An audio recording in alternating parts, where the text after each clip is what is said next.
Hey, everybody. Welcome to Pink Shade. It's a mugshot Monday. It's a Mary Payne here. I've got Keisha. And you guys, I'm coming to you from Mississippi yet again. And guess what? I'm going to stay here another week. So I'll be coming to you live from Mississippi for a whole week. How fun. How Yes. fun. I got to see my little boo-boo, my son, this weekend. It was so amazing. I Oh. posted a lot about it on my personal Instagram. I only did one thing on the Peak Shady Instagram. I think people don't really care that much. But if you were interested, you could go find it there. And I probably should. I wonder if some of those stories are gone and I forgot to save them. You You guys, should post them on Pink Shade. Everyone wants to see. not that. I was posting a lot. I think people are like, I will say this. You posted way more than I've ever seen you post on an Instagram story. But I mean, it looked like you were having a really good time. I was having so much fun, and I hardly got to see any friends or anything. I just really was focused on seeing John and hanging out with my sisters. But since I'm here for another week, I'm going to get to see people all the rest of this week when I'm not working. So that's, yeah, I saw my And parents. y'all, the big sisters had the baby sister sitting in the back seat of the car.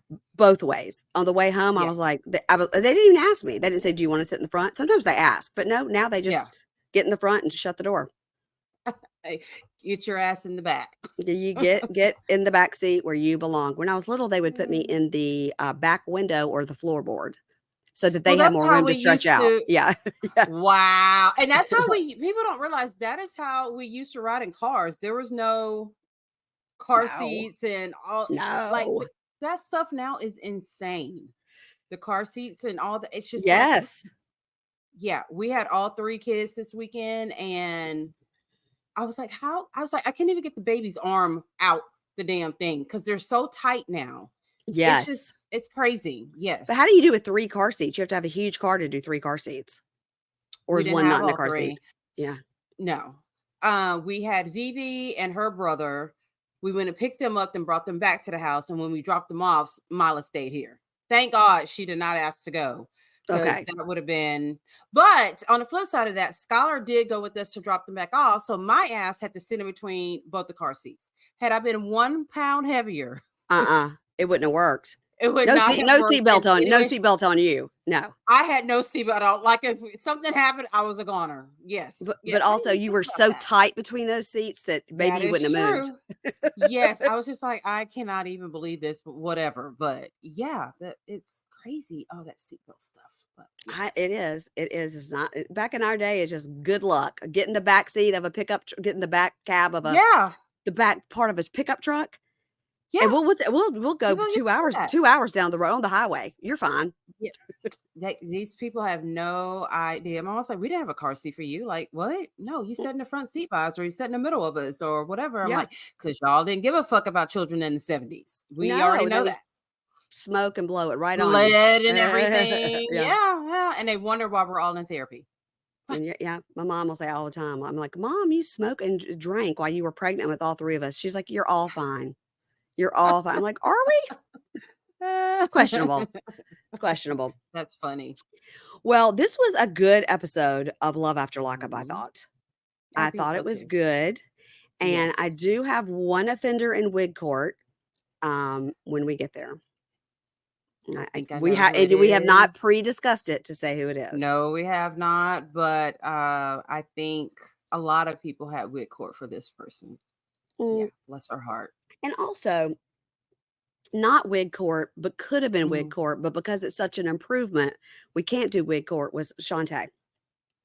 And those bulletproof edges, like those edges there's a whole can of got to be on those edges. That shit is not moving.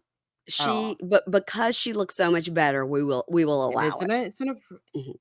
What did that one person send me? She was like, she should go to court, but since it's an improvement, we're not going to file any charges. Yeah. No, I think she said a charge is dismissed or something. Charges dismissed. Yes, totally agree. Because it is not good, but it is so much better than it was. That's right. So, we get bonus points if you just improve. If you try. And let me tell you who hasn't improved on a wig is Tanya from Chimp Crazy. Because she's on TikTok now. And her wigs have not gotten better with her fame. Well, because she likes how they look. I guess, but I was like, oh my God. She's got on that one that's the whole front bangs and it's just lifted an inch off her head. She didn't even try to push it down or tape it or glue it, whatever you do. She needs to really go to someone who knows how to install a wig. But on the flip side, she changes them. Like, I think she has a wig for every day of the week. Yeah. Yeah. Yeah, She that wig does. right there, that's her Saturday wig. Right. So maybe she doesn't need to Thanks. TikTok on Saturdays. No, because the other ones are just as bad. Just But at like, least they don't raise up an inch off her forehead. Bless yeah, her. Tanya's got a lot going on. She does, bless her. She You know, really does. she Yeah. does. You guys don't go to her roadside farm, please. All right. Well, speaking of Shantae, let's start with her. Shantae and True. So True is going to this appointment with his PO. It's 30 minutes until the appointment. The appointment's at 10. So he is driving around. He goes, I don't know. Should I go to the bank? Is the bank open? I was like, it's 9:30 in the morning. The bank is probably open. But I mean, he's still fresh out of prison. That's right. That's you right. know? But he reminds us that the reason he has to go see his PO, the reason he got in trouble, violated on his parole, was because he didn't stay at his mother's, which is where he said he was staying. But that girl we later found out is Shantae number Shantae 2 too. is the one that Mhm. like turned him in. But why can't you just tell your PO this situation didn't work out, therefore I'm going to be living here? Well, you can, but he's True, and he didn't have to That's tell the right. guy anything. Because he does what he wants to do. I That's not forgot. important. And he's running late. And this is a person who normally wears 2 watches, one on each wrist. I don't know if you noticed that yet. I've noticed that he has so many things on his hands and his wrists that it shouldn't be impeding his driving. He has so many things on his hands and wrists. Yes. Yeah. So now we see Shantae, she's in the hotel room and she goes, if he gets put on house arrest, I'm not coming down here every weekend. I'm not, it's 5 hours away. I'm not trying to jump into a relationship with him. I'm allegedly pregnant with twins, still unclear. So he calls Shantae and goes, I'm gonna come pick you up. And but I need you to ride with me in my car in case I get locked up so you can drive my truck back to wherever. The hotel. And she loved that. I know. That was her Roman Empire. She almost was willing to let him get arrested so she could say, I'm driving True's truck because I'm his main girl. And then she's going to drive all around that town in that truck like, look around, bitches. I've got it. Beep, hey, bitches are hating. And I don't know if you noticed that like chunk of hair that she threw in a bag. No, I was watching on my laptop in the car on the way home from seeing John. So no, I did not see that. It's funny. And what I need to know is that what happened for it to be so tangled and fucked up? Like, was this sex hair that like it got pulled out and just But no she had her hair in a bonnet and she had her wig on and stuff. So I don't know. I don't know. It looked like a small dog she was putting into her bag. I was like, what the fuck is going on with this? That is hilarious. No. That's Shantae. So the things that you miss when you watch it on your laptop instead of on the TV, The best thing is whenever I'm, doing notes and I pause and then I look over, I'm like, like it's something that'll be the craziest thing that I pause on. And that's a lot of time when I notice things when I paused it. Well, and this is on topic, but off topic, that happened to me on the real. I had to do like, what the fuck was that? And rewind on this premiere of Salt Lake City.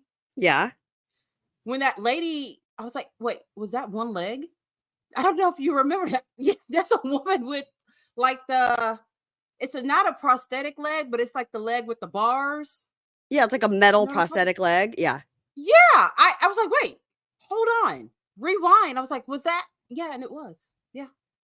Mm-hmm. Does one of the new cast members only have one leg? No, but it was like someone going to Lisa Barlow's party. It was just somebody at the party. Okay. It wasn't Aviva Drescher, was it? No. It wasn't a who? Was it Aviva Drescher? She's blonde. She was on New York. She had one leg. I know. No, I don't think it was her. No. Yeah. This woman was a brunette. But it was just one of those ones like, did I see that? Let me go back. I was like, okay, I'm not. She didn't even have on like the fake leg. Like Aviva had like fake legs for all occasions. She had a flat, she had a heel, she had a tennis shoe. Yeah. This lady is not on that level yet. She's just happened to be asked to go to Lisa Barlow's party to make it look like a lot of people were at Lisa Barlow's party. Yeah. Well, she could have worn pants. I mean, so she was fine with it. I know. Yeah. She was fine with the bionic leg. That's fine. Yeah. There's going to be some great story about her, and we're going to feel bad for saying that. That always happens. Well, no,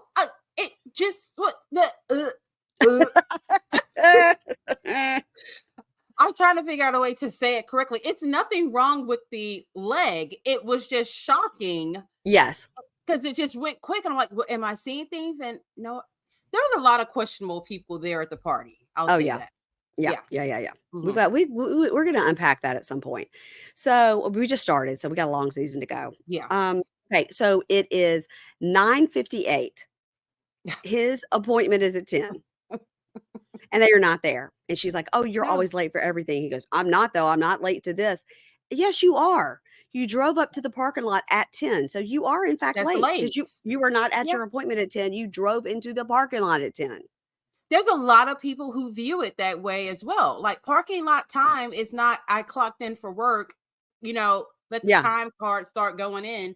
A lot of people think that way. A lot of people get fired for thinking that way as well. They do. Mm-hmm. So we see 20 minutes later, he walks out of the building and he says, I can't believe it. I'm free still. I got to go on house arrest. I got to go on an ankle monitor because I'll be on the ankle monitor until I can show improvement.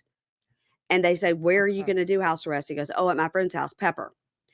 Now, he goes, it's so great. He goes, Shantae, she won't be far. She's still close by. Like she'll be around. And Shantae's like, looking at him like, bitch, I'm 5 hours away. Like, what are you talking about? Why didn't he just parole to Shantae's house? Why didn't he just switch? He purposely did that because he could have switched it over to her house. Well, he wants to be able to do whatever the hell he wants to do. He wants to have full warning that she's on her way. Yeah. Yeah. And she should have dropped his ass right then and there. So many times. So, and you did notice them like walking to the car, like they had their arms around each other, like all lovey-dovey. She is loving all of this and that it is being filmed because it really looks like they're a couple. He totally needs her.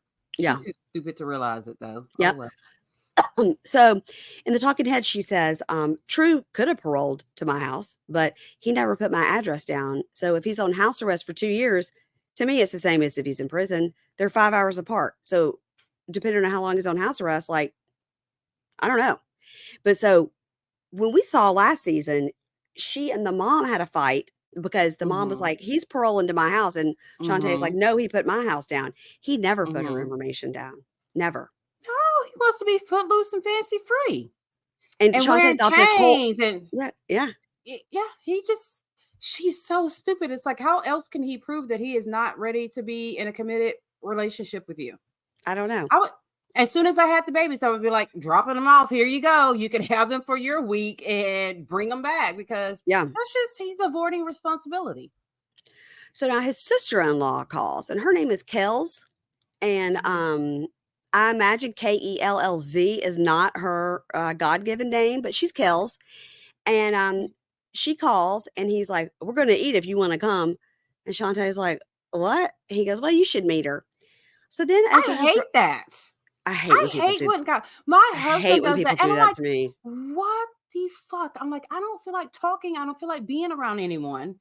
I hate when people do that to me. Yeah. I hate it. Me too. That'll make me not go. My friend Mary Preston is the worst about that. And a few years ago, I had like a real talking to with her. I go, I know that you're nice if you see somebody in the grocery store, you just feel like inviting them. I haven't seen that person since I was 15. So I don't need to have a meal with them. I didn't need to have a meal with them when I was 25, 35, 45, or 55. And she'll go, I know, but they were so excited you were coming in town. I go, no, they weren't, Mary Preston. You just said, oh, you know who's in town, Mary Payne. They go, oh, great. Tell her I said, hey, you should come to dinner with us. They don't want to go to dinner with me either. And now I'm not going. You have a good time. So I had to have a real talking to her. So now she's so paranoid about it that every time she'll go, y'all were coming over today. And I was going to invite so-and-so and so-and-so because they're my neighbors. But I said, Mary Payne won't like it. And I said, no, I don't, because I'm here to see you. Right. I want to see you. All these other people. Right. Yeah. That I literally have not seen since senior year of high school. I don't need to see them. And she was like, I know, but it's so fun to have more people. I'm like, it's really not. No, it's not. It's really not. No. Just wanted to talk to you. Yeah. Have fun with you. That's it. So True is one of these people because he don't want to be alone with her. So then Shantae just kind of says like down to the floor, like she mumbles and she goes, so who are you paroling to again? What? Huh? This whole conversation was three mumblers. They all mumbled. It was like, what? Yes, that's one way to put it. So he says, it's just a girl named Pepper. so of course we knew Pepper was going to be a girl. It's just a girl named Pepper. It's a friend of Kel's. Kel's is married to his brother who is locked up, and we've never heard that before. That he has also a brother in prison. Nothing. In prison. And I'm sure that Pepper looks just like Kel's. I imagine Pepper looks a lot like Kel's. Yeah. So we meet Kel's at a barbecue place, and whoa, does she have a face tat? I did lean in close to the computer to try to figure out what it was, and it does seem to be like a rose. It's like a rose, but it's real faded. So classy. It does seem to be a prison tattoo. You know what I'm saying? So classy, so chic, just so chic. I'm sorry. Yeah, yes. Just, you know. Well, that's what all the girls are doing now. Face tattoos. I guess so. So they start laughing. True's like, oh, should I tell her about the first time we met? And she's like, no, oh my gosh, don't tell her that. We were like 13, 14. Woo! Don't tell anyone that story, baby. Mm-hmm. And Shantae, well, now I want to hear it. But also, that's so rude. It is. So Shantae's just sitting there like, yeah. She's just sitting there like a dork, saying nothing. Mm-hmm. So she should have just put her whole pregnancy belly on top of the table so she could get more attention. I mean, or okay, allegedly. So this is when I had paused it to write some notes, and that's when I was like, oh my God, what are they eating? They put 4 cows on the table. I was like, holy shit! It was all for True. He'd gotten like two mains and a side, but double. So 4 mains and 4 sides. It's like he got a meal for like each section of muscles in his body. This plate is for my arms. This plate is for my midsection. This plate is for my thighs. I mean, it literally is like he's eating to support each part of his muscle section. It was just it was so much meat. It was so much meat. It was a lot going on there. I was like, God dang. So Shantae, looking down at the plates of meat, says, so how does this Pepper lady come into play? How does this Pepper lady come into play? And Kels goes, oh, that's my home girl. You know, I help True out by introducing to people and stuff. I help True out when he needs things done. And True goes, what? Yeah, and True says, I'm going to need you to be busting some runs when I need you. And Shantae goes, or you could do it yourself. And he goes, how about not busting runs? Because that sounds like drug dealing. Busted runs doesn't sound like I need you to run to CVS to pick up my deodorant. No, it doesn't at all. It sounds very suspect. It sure does. And maybe he would be smart enough not to say that on camera. But Shantae says something pretty smart for Shantae. She says, all I know is birds of a feather flock together, and she enables him. She goes to the casino with him. She goes out to eat with him. And no, I don't think they're sleeping together. Like I thought that, but I don't think that anymore because of his bond with his brother. So then I thought maybe when he said, I need you to bust some runs, maybe he meant I'll come over, I'll give you some money and you go to the casino for me. Yeah. Yeah. I just feel like I wouldn't necessarily trust Kells with my winnings from a casino. I don't think it'd be a little bit short because she brought it to me. So she's going to charge a 30% fee. Mm-hmm. Most definitely. Mm-hmm. And still take a 20 from the bottom. Right. And Kels goes, so you guys are like together? And she goes, no, it's kind of complicated. Like we're trying. And she goes, well, how's it going to work with y'all if you're on house arrest? And True goes, well, she's going to have to. And Shantae goes, what? I'm going to have to what? I'm going to have to what? And I knew something was coming. He goes, well, you're going to have to like do your appointments and everything for the baby here. What? No. That's not how it works, sir. Her doctor is where she is. He's such a moron. He really He's such a me. Everything's about me, you know? Yeah, he is. And she just looks at him and goes, boy, I don't know what you're talking about. So she goes to the bathroom. And when she's in the bathroom, Kel says, you think she's going to come back and forth like that when she's pregnant? No. And he goes, yeah. He goes, yeah, I do. And Kels goes, I mean, your house arrest could last a minute. You don't even know. And if you're on house arrest, how are you going to do? She has the babies there. And he goes, I'm not sure. I don't know. He goes, you know, I missed my son's whole life by being in prison, and I don't want to miss these kids' life. So, and like, okay, good luck, True. So we still don't know if it's babies or not babies, a baby, 2 babies. Someone messaged me and said they heard that it was twins and their names are True and Honesty or something like that. Isn't that what he said he wanted to name the babies? He said we should have triplets and name them True, Honesty, and Sincere. All three things that he's not in life. So I don't know where we are with these kids. Hopefully we will learn next week during the finale. But they don't always do it like that. So now they're in the car and it's nighttime and they're going over to Pepper's house. And as they drive up, Shantae says, "This looks like a haunted house." That shit did look kind of creepy.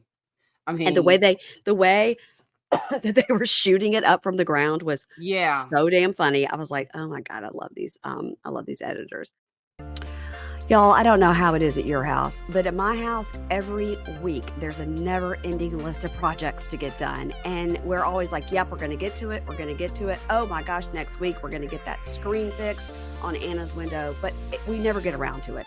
We are too busy. So, we're coming up on the weekend and I'm like, hey, I got to fix this screen. Oh my gosh, somebody need to pressure wash the house. I got to build this dresser. I got to clean out the garage. And none of that sounds great on the weekends, especially when I've got so much trash TV I need to be watching. So for all the tasks you need to do but don't want to do, there's TaskRabbit. TaskRabbit connects you with skilled taskers to help with cleaning, moving, furniture assembly, home repairs, and more. And many taskers are available to help the same day. Okay, I went on TaskRabbit.com and I booked a tasker to come to my house and clean my gutters. And guess what? While he was here, I was like, you know what? Can you fix Anna's screen that is hanging off the front of the house? And he did. It was so easy, guys. I'm not kidding. You just go, you click the thing, you type in your zip code, you type in what you're looking for, and boom, a bunch of people pop up. And yes, some of them were available either that afternoon or the next day. I booked somebody with 2 days notice and the guy was here. It was so easy. And guess what? My husband didn't have to clean the gutters because we're not the handiest people in this house. So to get started, you can go to TaskRabbit.com or just get the app. The app is really great too. Search the best tasker for your job based on cost, skill set, availability, and past client reviews. I looked at those past client reviews and I was like, I'm not going to take anybody under a 4.5, but there was hardly anybody on there that was that low. So it actually was kind of hard because everybody looked great. Now you're going to schedule your tasker early as the same day sometimes. And once the tasker has completed the job, simply pay, tip, and review. I did that all. It was all on the app. Taskers have assembled over 3.4 million pieces of furniture. Oh my gosh, I could have used that when I was moving John into the dorm. They have done 700,000 home repairs and completed 1.5 million moves and more. Gosh. Plus, with TaskRabbit's Happiness Pledge, if you're not satisfied, they will work to make it right. Tackle your to-do list today and get 15% off your first task at TaskRabbit.com or on the TaskRabbit app using the promo code PINKSHADE. That's promo code PINKSHADE at TaskRabbit, TaskRabbit, TaskRabbit.com for 15% off of your task. TaskRabbit, book trusted help for home tasks. Queuing up my music here. Hold on, please. Oh shit. Here we go. Okay, so let's talk about Zeruiah, which I have now written down phonetically so I don't screw it up. Zeruiah. So we open where we left off with the bra and the mic pack on the floor. And Troy's trying to go in. He's got the ring and he's trying to talk to her. And she's yelling at him like a maniac. And she is mad that he left and took his phone and that they couldn't get in touch with him. That's what she's mad about. That's not really why she's mad. She's mad about so many things. She couldn't even pinpoint it. So many things. Yes, I agree. So then Yana is on the phone with Karen and bringing up the infidelity again. And he is telling, So she says to him, and then Yana's on the phone with your mom, bringing up the infidelity again. And he's like, calm the fuck down. I told you we had a clean slate. Like, don't worry about all that. In his talking head, Troy says, I knew that she's been temperamatic at times. Mm-hmm. That's what James says about me. I'm real temperamatic. So the joke in our house is my cousin Paige makes up words. And one of the words she made up a long time ago was competitious. Don't be so competitious. instead of competitive. So even today, we had a group text with the cousins, and I said, "Oh, we got you, us three sisters, and then they're two sisters, but we're all close." I said, "We got us three, got you two a little gift. While you're in Oxford, we have to bring it to you." And she goes, "Oh my gosh, now I feel like we should get y'all a gift." And I said, "You don't have to be so competitious." I mean, I bet I say it 3 times a week. I mean, I've never gotten over how funny that is. Competition. Yeah. So temperamatic may be added. Um, Why are you so I mean, temperamatic? I mean, temperamental, dramatic. I don't know. I mean, she's in there screaming she's gonna scream herself into laryngitis. That is how much she's screaming. And she earlier in the scene was slapping on the makeup with a spackle, and now she's in there taking it all off. Look, she clearly has very bad acne, and I feel horrible for that because but I don't feel like she should be constantly caking on that makeup because that cannot be helpful to the situation. I know. And they always film her when she's doing it. I'm like, why is it, how are they waiting for her to do that? So what And then when she showed up when they go to Buffalo, she's slapped it on again. So she's clearly very insecure about it. And I yes. want to tell her, it doesn't matter how much makeup you're putting on. You can still tell you have acne. You know what I mean? Like, stop just. Yeah. Like when my son's had acne like that, he's had to have been on like an antibiotic because sometimes it's like an infection, I've like a had that. bacterial infection. Yeah. Yeah. When I was badly diabetic, I had them all down here. And I had to get on like 2, and they hurt so bad. To get on like 2 different antibiotics to get rid of that shit. It was horrible. And topical stuff, it was a hot mess. So I think she should use some WeTV money and do that. I think so too. Bless her. Although they were on a live this week saying they were together and that she didn't know she had bipolar and now she does know she has it and something. And he was just in the background. She was saying that she was having an episode during that time of being bipolar. So okay. So he knew that she would, maybe had some anger, but he'd never seen her so temperamatic, and he saw that side of her he'd never seen before. And yeah, she did cheat. And he says, and I was a scorned husband, but still a loving friend. So a scorned husband would mean you were out there slashing tires and trying to kill people. That's when you're scorned. So I don't think he was scorned. I think he just meant he was hurt. He was hurt. So we're just going to send him a thesaurus to help him. I know. Bless him. He really is trying. And I think he really is trying hard. He really stays very calm. And I don't know how he does that. And I don't either. And I have to give it up to Karen too. Because you can't be screaming at my kid like this and hollering, screaming, and slamming doors and shit to my kid. I mean, well, never mind. Karen's on gummies anyway, and I heard they are creating a line of gummies called Black Karen. Black. Don't make me laugh. My throat's killing me. Okay. Oh my God. So she says, Zeruiah. I'm never going to be able to say it right. Zeruiah.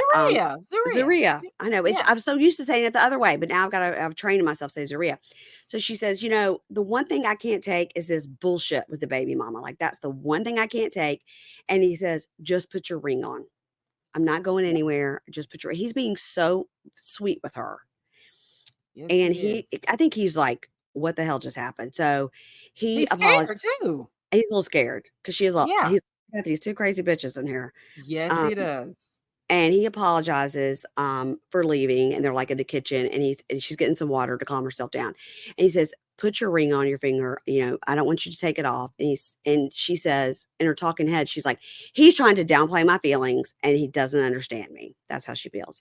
So then she said, the thing. Yes. What has Yana done so far? We've yet to hear what Yana has done. Right. She doesn't want she doesn't want Troy to see Yana. That's what she doesn't want Troy to see his kid. Let's be honest about that. Oh, I really don't think that's true. I really don't. Well, when that car scene, when the little girl calls and that stank face that she gives, I was like, I don't think she'd be okay with him not seeing his kid. She's that insecure. She's insecure, but I would think I think if the kid could just be dropped off with an intermediary and he would never have to see her. But he's like, this woman took care of my child for all these years. Of course I need to thank her, Yeah. So she says, I need to know you're not going behind my back and talking to her. And he says, I'm not doing that. And so they hug and they say they love each other. They make up real quick. And then we see Mama Karen on the couch in her tracksuit looking like, oh my God. All of a sudden, literally in the same instance, they flip to a new scene and Mama Karen is in a completely different outfit, packed and ready to go. Okay, so she did a bunch of lives, right? So someone was Mama Karen about, a lot. Zeruiah? Yes. Karen, yes. So she's been interviewed. So she was saying, because someone was asking her, what was the deal with the panties? You're not having panties, blah, blah, blah, blah, blah, blah. And having your boobs out and all that. She's like, what they didn't show you was that I had a huge suitcase. It was so big that they were struggling to bring it up the stairs. She goes, so I had plenty of clothes. So I guess that's why we keep seeing her change all these clothes. She goes, I had so much stuff. She goes, I couldn't find my panties. Okay, well, you could have given yourself an extra 5 minutes to look for those drawers. Or, I don't know, she just could have never said it on national television either. That's true. Like, woo, I got to air out my vag. Uh-huh. So now she's in a new outfit. They're all packed and ready to go. And she does complain about going down the stairs. And then in the car, she's like, listen, I took 2 gummies and I feel better and everything is going so smoothly. Y'all gonna need to take a breather and get along. And he goes, you know what, Mom, we're just going through a lot. Yeah, I just got out and we're just going through a lot of changes. And he's just very calm. And it's day 3, isn't it? Day 3 or day 4? Yeah, it's like day 3. He's been out. Wow. And when she says, woo, I took 2 gummies, Zeruiah goes, you just do whatever you need to do back there, girl. Whatever you need to do. She should have gave Zeruiah some, like earlier, hours ago.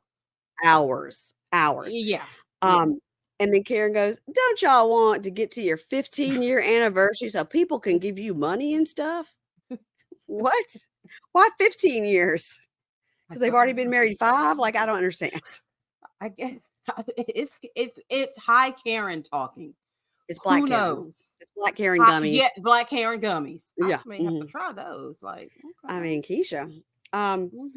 So then his daughter calls, and what we did not know is her name is also Troy.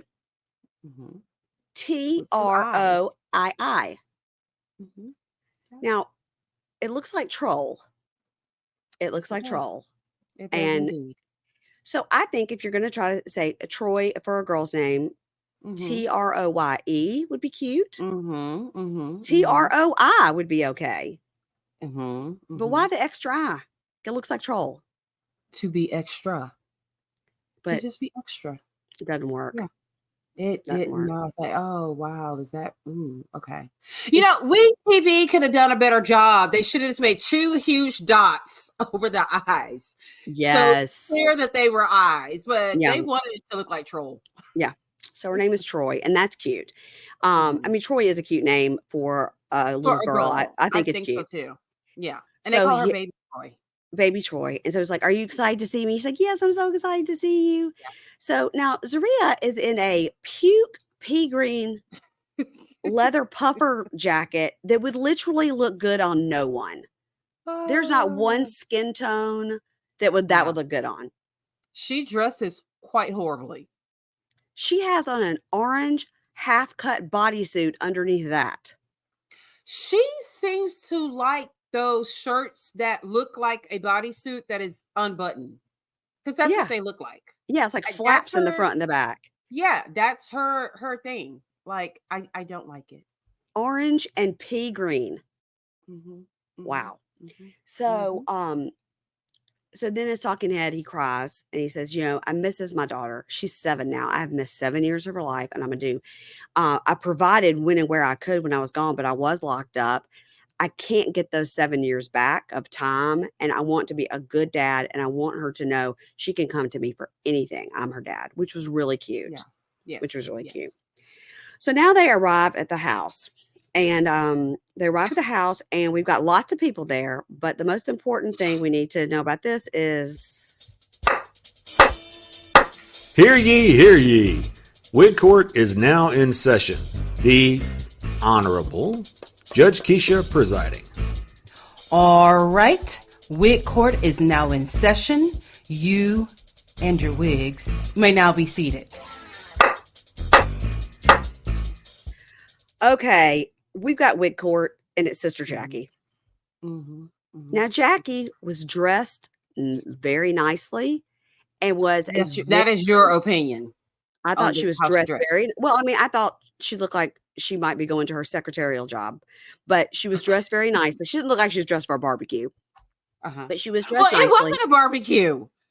It was a Sam's like meat tray and crackers. I didn't look at the food. I know I can always count on you to look at the food. And Karen was like, all this food, bitch, where? Because I don't see all this food. Really? Why are we even outside? Because there's no keep going on here. Yeah, I will always do food. Always. Oh my God. So Sister Jackie runs up. And you know what? Her wig is just not on properly. I think that's what it is. This is what happened. Okay. Sister Jackie's picking out, getting herself together. Wait, they're here? The camera crew. Wait. Okay. What? Shit. And she threw it on and went out to film. That's what happened. Okay. She could have done a quick check in the mirror. Like a little quick check in the mirror. She did like this as she was coming down the stairs. Oh my God. They're all running up and hugging him and everything. And this is his sister. And then his cousin Lloyd comes up. But Lloyd tells us that he's really like a brother. It's not like a cousin. Yeah. He's a brother cousin. And they're all so happy and they're running up and they're hugging. It's very sweet. Everybody's so happy to see him. So Zeruiah talks to Jackie. And Jackie says, he's free, but he's stuck because of the ankle monitor. He's stuck in Syracuse. And her talking head, Jackie says, I wish he wasn't in Syracuse because he didn't know anybody in Syracuse. Just like the other day when he walked off, he didn't know anybody. And he walks off. He couldn't go to someone's house or anything, just, to get away from her. Yeah. So Zeruiah's like, so, yeah, it's great to see you and everything. So who is bringing Troy over today? And Jackie goes, and she goes, well, probably his mom. And she goes, who do you, she's 7. She can't drive. She can't drive. She's in the custody of her mom. Yeah. And she was probably your mom. Yeah. And that's all that Zeruiah cares about right now is this Yana girl. She's so afflicted by this Yana. So she's giving this Yana way too much power. Way too much power. And then Jackie goes, probably his mom. So that should be interesting. And it is. And I'm like, we better see this girl next week. And we see Yana and Troy arrive. And so we catch the side of her. So I guess we're going to see her. Yep. I can't wait to see her because of the way that Zeruiah is acting. I mean, I'm expecting Kenya Moore to come out of the car or somebody beautiful woman. Gorgeous. Drop dead gorgeous. And I just don't feel like Troy could pull to anyone that's a Kenya Moore. So I think a lot of it is also guilt. She thinks that he's going to get his lick back and cheat with Yana because she cheated on him. She's going to get her what? Her lick back. What's that mean? Are you serious? Are you saying lick back? Yeah. Okay. What does it mean? When someone hits you, I got to get my lick back. You've never heard this before. I mean, I understand it when you say it that way, but I've never heard somebody say, I'm going to get my lick back. Yeah. It's called get your lick back. So how does this apply here? Explain. Because she did something bad to him. Therefore, she thinks he's going to get his lick back and do something bad to her. Oh, the cheating. Okay. All right. Okay. She just assumes. But we said lick back. I was like, does that mean something dirty? And I just don't know. No. No. Okay. It's like, simple. I'm going to get you back. Okay, I got you. Or you took a lick of my ice cream. Well, I'm going to get a lick back too. Yeah. I think you need to add this to your vocabulary for the week. Between that and temperamatic, I swear. To work. A lot. I got a lot. All right. So Julian and Christine. Okay. So she's doing a talking head and she was like, we had an argument on the street last night because he didn't tell me he lost his job, and next thing you know, she's up in her bedroom prison, working on flyers for the stand-up comedy show. And she's like, this is not a good sign if you're having to make your own flyers for an open mic night. Do it on the computer with some clip art at least. And then like Mala was doing this. It was first grade level. It was like some of the letters were filled in and some of them what, and I was like, "What is this?" Straight making was just I wonder maybe how it's many she was gonna make. I felt like she made like one and then she found a copy machine. Like, I don't know, but she could have just done it on the That's computer. It looked a little more professional. but he was too busy on the laptop with his job interviewing, so she couldn't use the That's right. laptop. So, and That's maybe right. she could only use the laptop on the days that the kids are not there. I don't know. They might check and see if if somebody from the attic logged into the Wi-Fi. Exactly. So she's like, I've never done stand-up comedy before, so I'm not sure how funny I'm going to be if I have to be funny on purpose. And then she explained this to me. Her nickname in prison was 50 because she was a bank robber, and then she got 50 tattooed on her ankle. Why 50? I don't get it. $50, a $50 bill? Like what? I don't know. I feel like if she would have said Chris 50, it would have just sounded so much more thug, like 50 Cent. Yeah. But the Chris 50, the only thing I can think of is $50 bills. Because remember she said I would only get them in certain bills. Yeah. It's just stupid. We can't make But sense of it. she didn't. I was like, did she rob 50 banks? Nope. I think it was like 6 or whatever. 6. Yeah. I don't know. It wasn't explained. It wasn't explained why her nickname was 50. Nope. Okay. We'll all right. probably never know. We'll never know. Nor do we care. So she says, she goes, let me tell you something. Jail is like junior high and Freddy Krueger's nightmare, and the psychological torture the women put you through is awful. What does that have to do with anything? What are you talking about, 50? What are you talking about? You did not just call her 50. I think she's trying to say that if I can survive that, I can survive a crowd doing stand-up comedy. But someone in the crowd can throw a fucking beer can at you. She's not thinking like that. It doesn't. And then she's like, I tried one night. We had a talent show at the prison, and I thought I was going to be able to stand up and do my comedy, but then I chickened out at the last minute. So she's literally never done this. And she thinks she's going to be able to stand up in a bar full of drunk people who were really there for karaoke night, but they're just going to sit through this open mic night. She thinks she's going to be able to do. Anybody that's ever been any kind of comedic actor or anything will tell you that stand-up comedy is the hardest thing in the world. Yeah, because you got to not only have your routine together, you got to also work the crowd as well. And you got to know where the laughs are and where to put them. Yeah, I mean. It's not an easy thing. And this crowd may not laugh at the jokes that yesterday's crowd laughed at. They might not think it's funny, No, but again, this is the second week that the jaw is not jawing as much. You're completely wrong. I could not keep my eyes off it.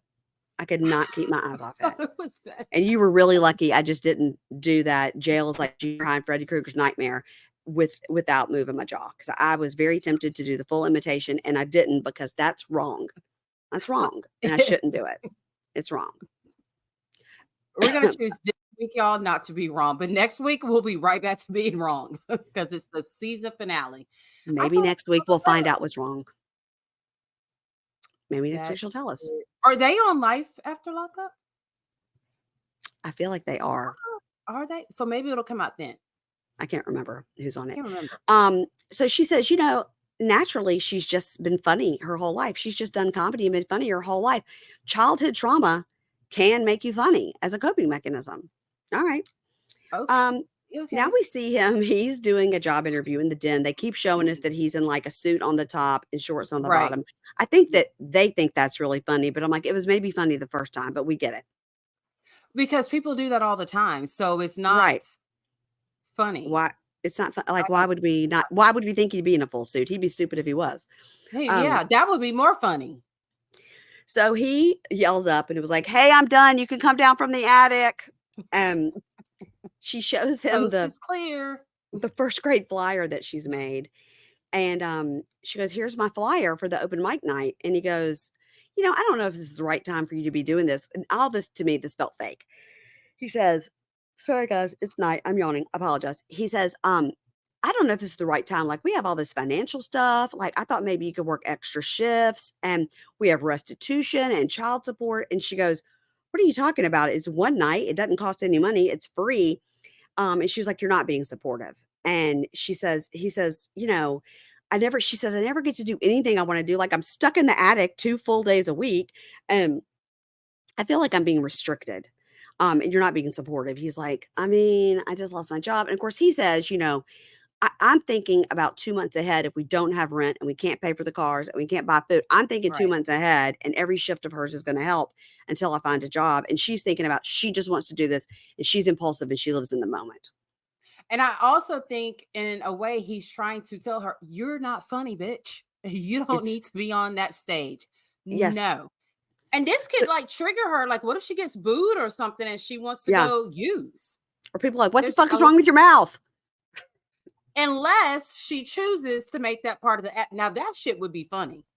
That would be funny if she would explain it. That would be funny. Yeah. So he says to her, "It took me a long time to get your sense of humor. And so I'm worried it won't go well." And she goes, "Everybody thinks I'm funny. You're the only one that doesn't."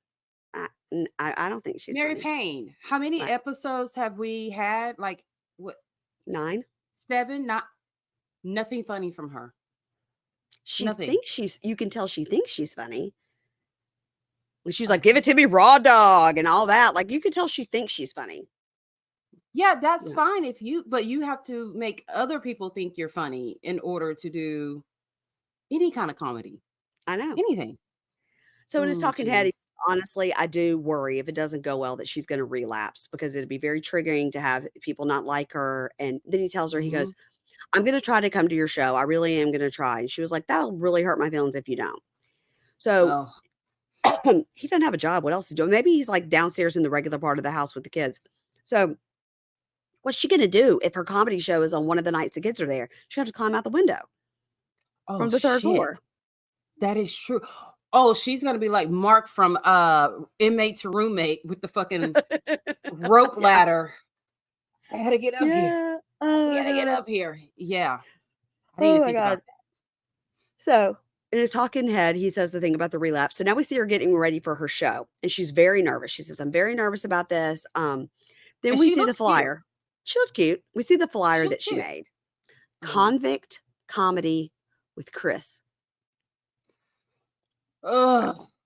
Wow. So then she says, "I'm gonna leave the flyer here on the bathroom mirror," and then she draws like boobs and something else they Yeah. blurred out. Yeah. She uses sex as a way to get him to do what she wants, or just I don't know. She feels like she has to be sexual with him for him to keep her there. But Yeah. that is like her weapon of choice. Yeah, it's weird. So she draws like boobs on the mirror and something else that they blur out. Maybe it's like a dick. I don't know. And And she to me, goes, that's stupid because you got to clean that up. "That's annoying. If you got to go, Yeah. I got to find the fucking Windex to clean this up." So Exactly. she goes, "I'm leaving it here as a sexy reminder about my show." And Ew. in the talking head in the car, she goes, "He has never let me down. It's going to hurt our relationship if he doesn't come. It'll really upset me." Now she's at the bar, and she's in an orange jumpsuit, which is pretty funny. And I thought this is the best that we've seen her look. She was like, "This is the ugliest outfit ever." I was like, "Actually, it looks pretty good on you." Yeah, it does. She likes to wear that weird looking shit that she normally wears. This looks And then good. this is like, this fit properly, and it's probably good for Yes, it stage because it does. covers everything. And so her friends are there, whoever these people are, and she's like, "I need to get a drink, guys. I'm gonna get a drink. I'm gonna get a shot." And they're like, "Are you supposed to do that?" And she says, "No." And they're like, "Well, you definitely don't want to take a shot before you go on stage." She's like, "Oh my God." And then she goes, "Technically, I'm not allowed to drink on paper, but Julian's not here. So woo." What's wrong with her? She needs her babysitter to be there with her big time. But I did like that her friend was like, "Are you allowed to drink?" She goes, "No." Yeah, she was willing to risk her parole to take a shot to get on a stage that she knows she's going to get booed off of. But she said to him earlier in the apartment, she goes, "We never get to do anything I want to do. Like, I want to go out with my friends and have a drink, and you won't go." And then the night before, or whenever that was, she was like, "My friends are staying That's around for a drink." right. She's always saying about getting a drink. That is true. But if she doesn't do it on camera, they can't prove it, I guess. Yeah, well, she was about to do this on camera. She sure was. And maybe that's why Julian, when she said, "Hey, let's go get a drink with my friends," he's like, "No, you have fun with that." Yeah, I don't want to participate. I'm not, I don't, yeah. Mm-hmm. Okay, so now let's move on to, okay, so she takes the stage and they say, welcome to the stage, Chris 50. What? Oh, boy. Is her last name 50? I'm confused. Yeah. And you don't have to have it. She doesn't need a stage name. No, just Chris the convict. You know. Yeah, there you go. All right, we're gonna move on to Chris. No, sorry. Oh, that's it. Kim and Joey. Okay, Kim and Joey. It's 2 weeks out of prison. Still hadn't been able to grow that hair properly. Joey on his face. Nope. She says, like, I'm not excited about our engagement party anymore. There's so much drama. He really needs to learn financial responsibility. This party is costing $2,000 and it's money we don't have. Girl, well, you are still financially married. Responsible. Well, that, and then she's not being financially responsible too, because if he just spent $2,000 on rims, cancel the fucking engagement party, mostly because you're fucking married. You're married to somebody else. And by the way, when you have an engagement party, somebody else is supposed to throw it for you, and you're supposed to arrive and receive gifts. You're not supposed to pay for it yourself. She is from the South. She has to know this. Well, she knows no one is going to throw her an engagement party. Right. Who's going to throw an engagement party for a married woman and a convict? That don't even make sense to me. Nobody's going to do that. No. It seems like she would wait till she paid all these divorce fees and things and then be like, hey, we're going to go ahead and get married in 2 weeks. So could somebody just throw me a little bridal shower, and somebody would go to the McDonald's for a bridal or something. Well, he probably fucked all the women who would be at the bridal shower in time. He is the hottest piece of ass in Eden, North Carolina. Okay. Anyway, he walks in. She goes, hey, what'd you do today? I went and got some stuff for the party because, I love to shop. I mean, she'd literally been to Home Goods or the Dollar Bin at Target. It wasn't like she shopped. Well, you do love to shop. There was nothing extravagant about that at all. No, it was just basic, fine stuff. I got a J and a K, but I'm not going to do JK because we're not just kidding. I mean, she's funnier than Chris, No shit. Yeah, you're absolutely correct. She is. Because, yeah. So she goes, I was out with Stacy and Carla, and I got a friend request from beep. And why does she keep popping up? What does she want to tell me? And he goes, I don't know. And we find out that is his ex that keeps popping up. And she goes, did you get a friend request from her? He goes, yeah, I got a friend request from her. And she goes, why didn't you tell me? He goes, I don't know. And he says, yeah, she just keeps on and on, is texting me. And I guess, I don't know, Mike gave her my number. I don't know. And then she asked me to download that WhatsApp thing because she said we could talk discreetly. And she goes, what? God. Did you download that? He goes, yeah, I did. I screenshot everything so I can get that bitch back. You got nothing to worry about. I'm going to show you everything. And she's like, what? This makes no sense at all. He's going to get her back for what? What did she do? Was she ghosted him? Is that what he's talking about? I guess because I could see him in his head. That's the reason, but that is such a fucking waste of time. But when all you have to do is drop off and pick up kids, I guess you have extra time to do little shit like this. It's very stupid. But get on WhatsApp instead of text? I mean, that's crazy to me. He's sneaky. That's sneaky. And he's like, I had to download that WhatsApp thing, and I didn't even know it could be discreetly, but I screenshot everything. Okay, sure you did. So she goes, how would I know all of this if you didn't tell me? Like, how would I just know it? Give me your damn phone. Let me see those screenshots. So she's looking at the screenshot. She's like, wait a minute. This has been going on for a long time. And now here's one that says, don't text me when I'm with Kimberly. What the hell? Why? That is that's cheating talk right there. It is. It totally is. Cheating chatter. And he's like, I'm going to screenshot all the stuff that doesn't make me look so bad so that I can show Kimberly to pretend like, look, I'm showing you this. So don't look over here. No, the fact that you're talking to her is what looks bad. Yes. Block. Block. That's it. I got to block her. I think he likes it. As his friend said, he's getting something out of it. Yeah. So she goes, why are you telling her everything you're doing, every place you are? You don't even tell me every place you are. This shit has been on your phone. This has been here. So he storms off and goes, fuck this. you don't believe me? Fuck this engagement party. You call so-and-so. Maybe call beep. And maybe y'all can be friends. I'm leaving. He drives off on his dad mobile with his rims. No. In her talking head, she says, I've been cheated on a lot. And honestly, he's cheated on every single person he's ever been with. And I don't want to deal this for years before I find out about it. Okay. Cut your losses, girl. And get rid Cut of your him. losses. Cut your losses. Yeah. He's bringing nothing to the table. Period, point blank. So he's in the car. He's like, I'm going to go meet this dumbass bitch. I'm going to settle this. You know, she used to come and visit me in prison when I first was in prison. And then, you know, at some point, then she just ghosted me. I mean, I went to prison, but that's no reason to ghost me. It's a real good reason to ghost someone. Yes. Do you hear yourself when you're talking? And he says, I need to meet with her just so I can say what I need to say to her. And then I'm going to block her. And then I'm going to tell her to stop contacting me and be done with it. Guess what you could have done right there in the kitchen? You could have blocked her, deleted her, taken off WhatsApp, and said, I'm never going to talk to her again. Well, you could have also told Mike, who asked you first, if he could give her your phone number. You told him, yes, give it to her. If she really wanted to find you, she could come over to Kimberly's house or whatever if she really needed to see you in person. Exactly. This girl's going to be pregnant or something. Need to see you. Something's up here. Why does she need to talk to him so bad? I don't know. We're going to find out. She can't be pregnant because he's been in prison. Well, that's true. And she ghosted him. Hey guys, have you been plagued this summer by underboob sweat?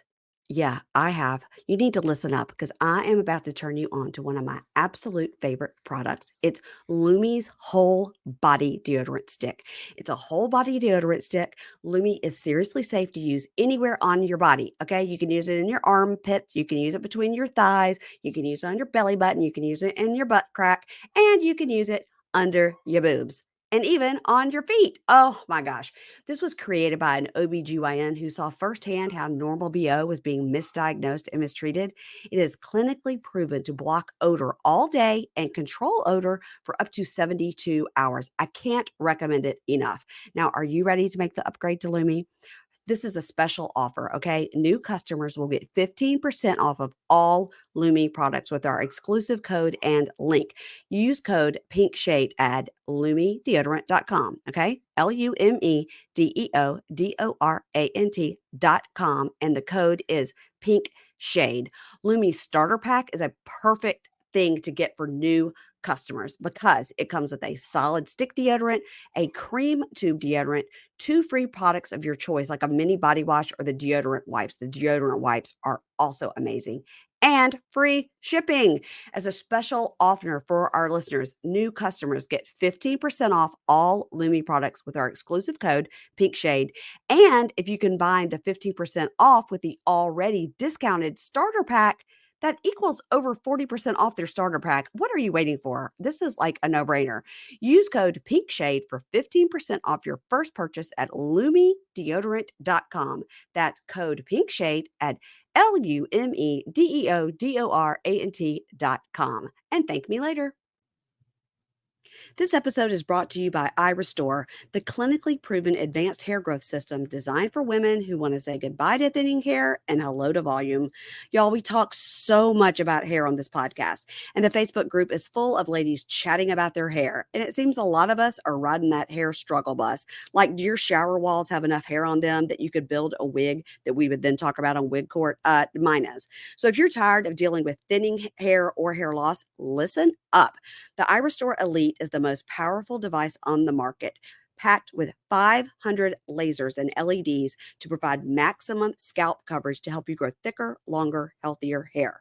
The FDA-cleared iRestore Elite harnesses the power of low-level light therapy, LLLT, a clinically proven method to regrow thicker and fuller hair. It's the most non-invasive, pain-free, and drug-free way to bring your hair back to life.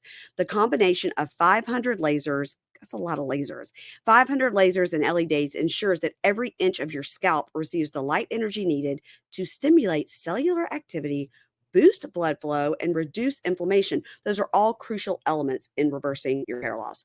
With the iRestore Elite, you can sit back, relax, and binge watch your favorite show. I suggest Love After Lockup. So then you're looking at those wigs and you're like, yes, I'm doing the right thing for my hair.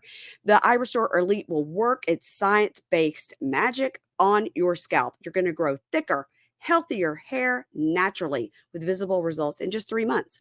No drugs and no surgeries, just the most advanced technology with real results. For a limited time only, our listeners will get $625 off when they use code PinkShade. You guys, $625 off your order when you use code PinkShade at irestorelaser.com. That's irestorelaser.com. Promo code is PinkShade. I'm going to spell it irestorelaser.com. Promo code PinkShade. So in a 4-month double-blind clinical study performed by a board-certified dermatologist, 100% of study participants grew more hair with iRestore's laser and LED technology. You can feel confident you're buying a system with proven results. All right. Are you ready to get medical grade red light treatment at home to regrow your hair for a limited time only? Again, you're going to get $625 off your order when you use code PinkShade at irestorelaser.com. That's irestorelaser.com. Use promo code PinkShade. Hair loss is frustrating. You don't have to fight it alone. Thanks to iRestore. Okay. Let's move on to Hope and Arthur. Now, I loved every bit of their scene this week. I loved every minute. I bet you did. I enjoyed every single second. So, 10 weeks out of prison. So, even though she has kept him a secret from her sisters, they're coming in town, and then the grandparents are also coming. So, it's time to introduce Arthur to Arthur as her super secret boyfriend to her sisters. And she goes, my sisters are super judgmental, so I don't know how this is going to go. The sisters and boy, arrive. were they ever. Oh, my God. So we have Destiny. And then we have Brianna, who later refers to herself as Breezy. I was so hoping that it was going to be Hope, Destiny, and Faith. But they messed it up with fucking Brianna. Yeah. And we had a theme going on here. Yeah. So Destiny and got it. Yeah, you're right. I didn't even think about that, Keisha. You're so smart. I did. So then she's like, ladies, I brought you here today to tell you I have a boyfriend. And they're like, oh Lord. Okay, is this a redo? Is this a redo from somebody else? Have we met this guy? Listen, we don't need another like breaking windows and secret wives. And I was like, wait, what? What? We need to hear more about that. But were we even shocked? Yeah, that's Hope's dating future. I mean, the dating past. I mean, it's on brand for her. So we do remember that one sister is a traveling nurse, and then we find out this other sister, Brianna, says that she studied criminal justice. Yeah. And then obviously the parents are very like wonderful people. What the fuck went wrong with Hope? It's that pink hair dye. It got to her brain. It got to her brain. And so she goes, before I talk to you, do you want a shot? Do you want to take a shot? And they're like, no, we don't want to take a shot. No, we want to hear all of this. And she goes, so it's a long distance thing. Yeah, you probably don't remember. Anyway, and they're like, long distance? Like, what do you mean? Oh, yeah, okay, it's Arthur. And they're like, when you mean long distance, you mean he's in prison? The sisters are the queens of this episode. I love them so much. And the sister go, wait, Arthur. Let's remember, who is this guy? Okay, wait, he was in prison? And he goes, yeah, he was in prison. And they're like, oh, okay, but he's doing okay now. Well, then he was back in prison. And they go, what? And she goes, well, you know how the justice system is just whack. And they're like, no, hold on. Hold on now. And they go, yeah, what was he in prison for? And he has to take responsibility for his actions. It's not just the justice system is whack. And she goes, well, I mean, he was in for stealing cars. And then he was in that second time also for stealing cars. And they're like, oh my God. They go, listen, does he have a job? I hope not at a garage. Now they're funnier than Chris. Yeah. And they talk over each other, and like immediately when one says something, the other one immediately co-signs it. So it's just like, and they're laughing at her at the same time, which is great to see. It's so someone funny. Laughing at Hope. Yes. It is so funny. These two sisters are like, can you believe we have had to deal with this shit our whole lives? Now, I do wonder sometimes when these things are being filmed, if the sisters have arrived and they actually don't know this information, if we're just taking it at face value, they don't know. What has she told them they're being filmed for? And what did she tell them the time that she talked to her sister on the phone that a camera was filming them over the shoulder? Did she say, I'm on a show about truck drivers? Well, you can easily say I'm filming a show, but I'm not allowed to tell you what it's about yet. Okay, they could. And because she is a female truck driver, it's a show about female truck something drivers. About that. Yeah. It could be for ice road truckers or something like that she's I always wonder. Yeah. So they're just dying out laughing because they made that joke about hope he's not working at a garage, And then she goes, well, he applied at the convenience store across from my apartment. They're like, oh, what now? Say what? He lives with you? And she goes, yeah. They're like, how long has he been out? She goes, he's been out for 2.5 months. And they're like, he's been out for 2.5 months. It doesn't have a job. And you're just taking care of everything. And she was like, listen, when he first got out, he had a mini mental breakdown. So I'm just giving him time to establish his foundation. And they laugh and they go, girl, you are Delulu. Yes, she so fucking is. It is nice to see Hope getting served. It is so. Yeah. But this, by the way, is the best her hair's ever looked on this episode. Well, she did it for her family. It was very neat and tight. She tamed it. Yes. And it looked clean. Because it usually doesn't. And they are laughing so hard. Now, I wish that she wouldn't say mini mental breakdown. She shouldn't have brought that up at all. She should have said he had a full-blown anxiety attack. He is suffering from post-traumatic stress disorder. And she could have given it a name instead of, that would be like if I said, oh my God, this weekend I have a mini mental breakdown because I couldn't get the laundry to dry. I mean, you know what I mean? This is also the person who shot herself and told the police he shot her. Which, by the way, he is out. Thank God. Those charges were dropped and they were able to get the bail money. So he is out right now, but he is facing some other charges. But he is officially out of that jail. Okay. I need to know more about that. I need to make sure he's away from Hope. You know how these people are. I know. So she shouldn't have said mini mental breakdown. She should have said he had a PTSD moment and he's really suffering with some mental health issues that he needs help with. She should have given it more of a medical term and tried to make it sound like, oh, he just had a breakdown because he's such a brat or whatever, She did him dirty this whole episode. She sure did. So in the talking head, Arthur says, I'm nervous about meeting her sisters and everything. But, I'm going to have to just, prove that I'm not a bad person and they'll just have to get to know me. So now Grandma and Grandpa arrive, Johnny and Lovey, Pop and Lovey.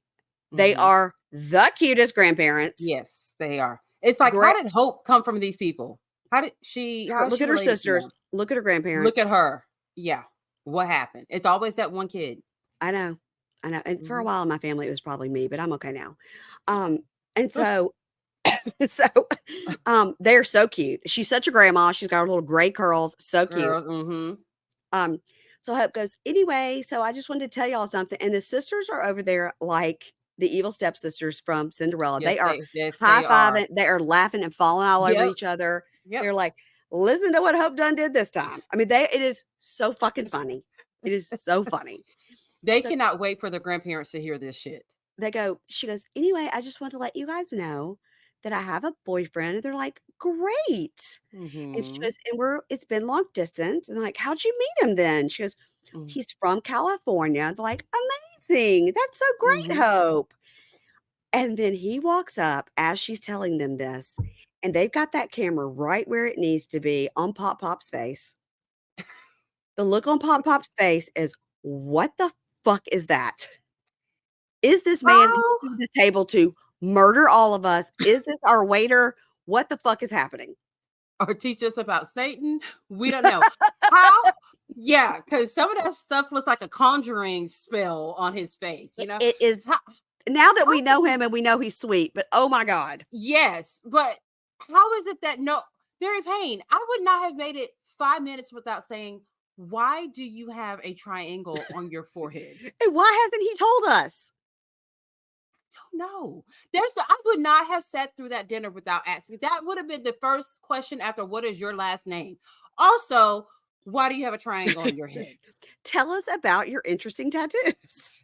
mean, because we're not going to even order an appetizer until you tell us this story, okay? And I hope that you were held down against your will and somebody did this to you. That's what I hope. Right. So anyway, he walks up and the look on Pop's face, I just can't. And so Arthur meets them and he tells them, yeah, I'm from California. What do you, Arthur, what do you do?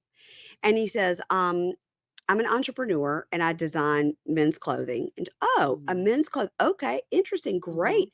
And Hope goes, yes, we met 6.5 years ago. And they're like, oh, interesting. She goes, when he was in prison. And that's when the sisters are like slapping each other at fault. They are dying. They are dying.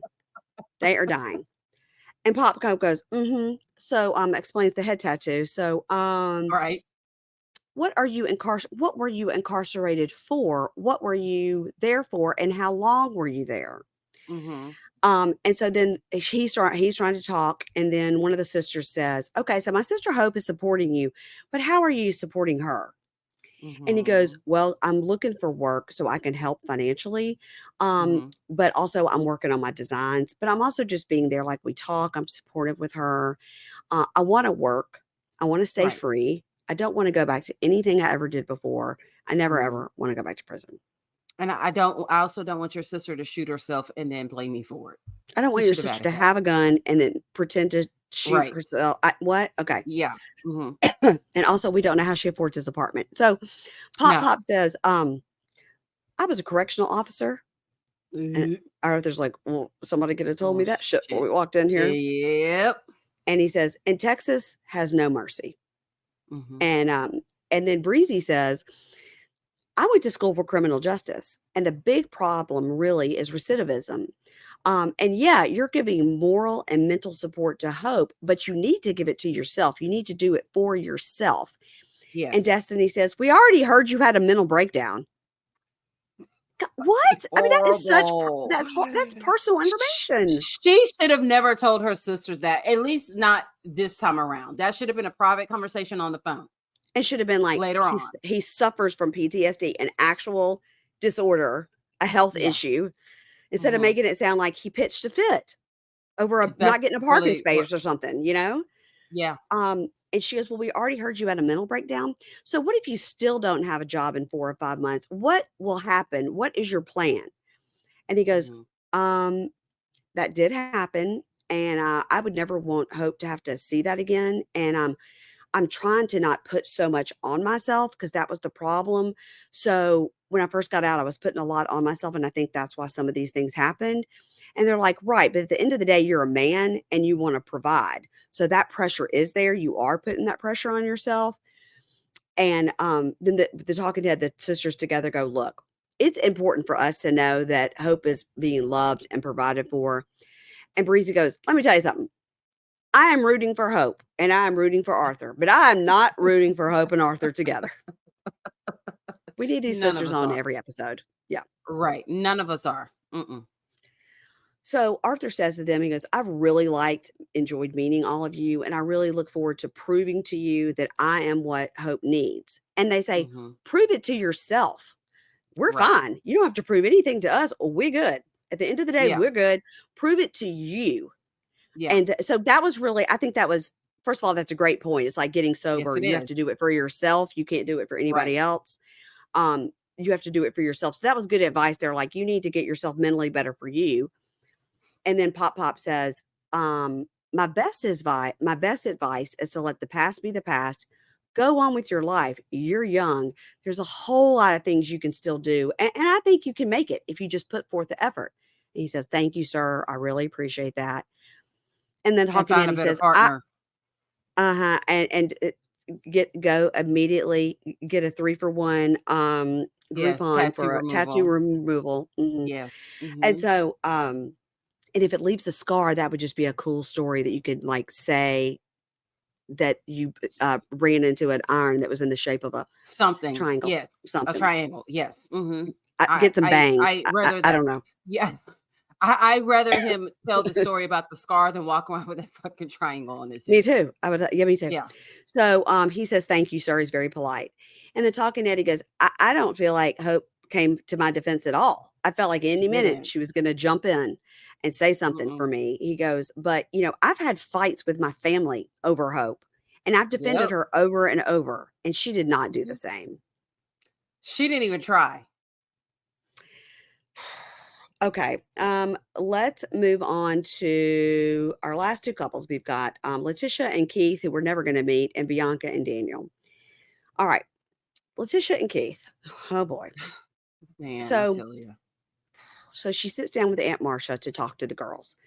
And Jakira, who's 6, she says she knows she's going to be sad. Her real dad is a piece of shit. And Keith has really stepped up as a dad for her from behind bars, more of a dad than the one that's like out in the world. So, that's setting the bar really low. Right. You got to go visit somebody between glass is better than, okay. So I think she gets no child support, nothing from this guy. So Marcia and Leticia say Keith is still coming home, but it may be closer to the end of the year. Now, we don't know if it's February or September. What does end of the year mean? Right. And Leticia says, I feel like a shit mom. I didn't shield my kids from this storm. And no, she didn't. And she says to Jakira, she goes, let's just go visit Daddy. We'll go visit him, okay? And she's crying and everything. She goes, we'll go visit him. And of course, kid not be that emotionally attached to this man. I know. I think. Why are you even taking your kid on visits? But I also think now that we find out now that Zeruiah has a great dad, and she's very close to him, and so poor Jakira sees that. Right, I agree. And I think, and probably the dad, if he's such a great dad, probably takes Jakira along a lot. Probably not. Yeah, that. But Zeruiah is 15, so that's a whole different. You could take Zeruiah out 9 o'clock to dinner. You can't take a 6-year-old, Right. So, so Zeruiah is just giving stink face, of course. And she goes, what do you think about, are you okay, Zeruiah? And she goes, I don't care. I don't. In the words of my daughter, onker. She's like, this motherfucker could stay in prison for the rest of his natural life. I don't fucking care. I'm trying to get to 18. I'm trying to get to 18 to get out of here. Yeah. Because I think she wants to get away from Leticia too. Yeah. So then Leticia goes, you know what we're going to do, Jakira? We should just move somewhere warmer. Would you like that? Would you like that if we move somewhere warmer? We could have a garden. It would last longer. Will you help mommy find a new house? You're going to help mommy find a new house. And Zeruiah goes, we're getting kicked out of this one. She goes, wait, what? We're moving? What do you mean? Right. She explains about the landlord. She goes, the people that we're renting from didn't do right and didn't keep up with their business. And so next time I should just do more research. And it was my fault because whatever. She gives this bullshit. She's all their lies. You didn't pay your rent. Yeah. You got evicted. We can tell you're struggling just by your hair. Yeah. Someone actually said that this season is the season of the bad wig because we had a lot. Look, if you think about it, we had so many bad wigs this season that we had to come up with a whole session for it. You're right. Wig court. I mean, you're right. Yeah, it was a lot of bad. We've got Leticia and the Foomfs. Yeah. We've got Shantae. Bless. We got Shantae's friend. Oh God. Yeah. We've got Troy's sister. And then who else do we have? Well, Mama Karen's hair was just George Clinton. I mean, she couldn't help that. Let's throw her in there. There was a lot of, this was the worst season for hair. And don't forget Zeruiah. Oh my God. Yes. Don't forget about Zeruiah. Yeah. Oh. There was a lot of bad hair. I think we had to invent wig court for her, actually. I think we invented it because of her, because of that ponytail. I was like, I gotta figure out what the fuck. I gotta figure out what the fuck is happening with this hair. You're right. Mm-hmm. So then she starts saying all that, and then she's saying about, and then when she explains about the landlord, they're renting something, but then she's saying they live in Iowa, so she's talking about the beach, and I was like, now I am no geographical wizard, but I'm pretty sure Iowa doesn't have an ocean. So and we have proven that we are not geographical wizards. We have said dumb. I've said dumb things. Shit. Just today, I've said some dumb geographical things. Yeah. So she's hugging the girls, and she's like, "I love you." And Zeruiah comes over and hugs her. It's like, "We're gonna be fine." And in her talking test, she says, I have always kept my kids steady in the same school, in sports, busy. And Zeruiah's dad is here, and he's a great dad. And all of this is like super unsettling with the house. But fuck this place. Everything about this place is screwing me over. Let's get out of the Midwest, you know, and it'll be good for my kids to be near the beach. We love the beach, and for Keith not to be in the place where he got in trouble. Okay, some of that's a good point. But most of it was bad because you have one kid who already doesn't have a dad. You have the other kid who has a great dad, and you're going to move her away from him. Where the hell are Keith's kids located at? Because I'm pretty sure they probably live around there. Yeah. And all your support is right there. Clearly, for the times when you get arrested and go to jail and people have to take care of your children. Yeah. This is a very strange move. And she goes, should we move to Charlotte, North Carolina? From Davenport, Iowa? What? Is Aunt Marcia going to go too? Because I don't think she could do life without Aunt Marcia at this point. When she says, oh, don't you want to go move? I'm Googling this. Davenport, Iowa to Charlotte, NC. Okay. That is well, shit. I logged out of it. Keisha, I can't be trusted with a mouse on this. I'm doing so many things. Okay. Let's do it again. Okay. Here it goes. It is a 13-hour drive. It is 883 miles away. I hope Nariah's says, you know what? Let me just have custody of Nariah.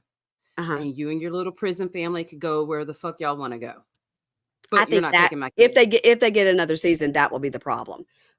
Nariah's going to be like, I'm refusing. I'm 15 and I can decide. And she barely likes her mom. Barely. And she's like, it is not good for me to move away from my biological father, from the only school I've ever known, from the, Yeah. And she just said, I've had them involved there in sports. They've always been at the same school. Always go to the same school. So then why in the next sentence we should move to North Carolina from Iowa? She is a no good scallywag. She really is. You nailed it. So anyway, that's it for them this week. Hopefully next week they won't move to Charlotte. So let's move on to Bianca and Daniel. This girl, that bitch can't afford to move anywhere. And I wonder, is she running from her debts? Like, if I get to North Carolina, they can't get me over there. That's exactly what she's trying to do. This is bad. You ain't slick, LaTisha. Yeah. So over there in Scottsdale, Bianca is still meeting at a bar with the menagerie of sober people. Sober family. Sober family. Let's sit at the bar. It's Lita and James, the parents, and the cousin Robert. And she was like, stomach Bianca. He hates her so much, it's almost like he wants to have sex with her. Yes, that is the same vibe. He wants to hate fuck her or something. Yes, that's the term, hate fuck. Yeah, he hates her. He hates her, but yet I feel like he might just also want to throw her down and have his way with her. And then immediately leave. Yeah. Leave her right there bent over. And I'm not saying without her consent, because I think she might feel the same way about him. Do it. Yes. Okay, I'm glad that because that is exactly what I was thinking. I think she's into it too. Weird. They kind of want to hate fuck each other. Yeah. I can see it happening. There's a lot of tension there. So, okay. So she goes, remember, Robert, you told him not to marry me. And he goes, look, I said he should take it slow with the person he's never really seen in person. And he shouldn't just get married to somebody when he's 5 minutes out of prison. In the talking head, Robert says, Daniel said he was going to move in with me and I could help ease him back into society and stay away from alcohol. But he's just thinking with his dick. He is. And that's another reason I think Robert is kind of hot for Bianca. And I think that he also knows how much money she has in her bank account. Maybe his cousin told him. Something. So as they're leaving, they're like, okay, bye. Is this your last drink? And she goes, forever. And they go, tonight. And then the dad goes, and forever. So they walk off. At least around our fucking kid, it needs to be like the last drink. And she's like, oh my God, they totally are overreacting. So Robert goes, hey, let's go sit by the pool. And she's like, okay. So they go sit by the pool, put their feet in. And he asked her, were you worried when he relapsed in prison with fentanyl? What? What? Huh? Record scratch? Know about this? Yeah. I should get a record scratch sound. We do so much. Yeah. What? I think you should. That'd be a good one. Yes. She's like, no, I'm not really worried about him relapsing. He's on a good track. And Robert goes, listen, I really don't think you should drink anymore, at least not around him. And she goes, yeah, I mean, I'm not really sure how I'm going to handle the drinking. I mean, if he doesn't see me drink, how does that affect him? This sounds like an alcoholic talking. You know what I mean? Because yes, trying to put all the excuse. It should not be hard for you not to drink around him. Right. It just shouldn't be. I mean, it should not be.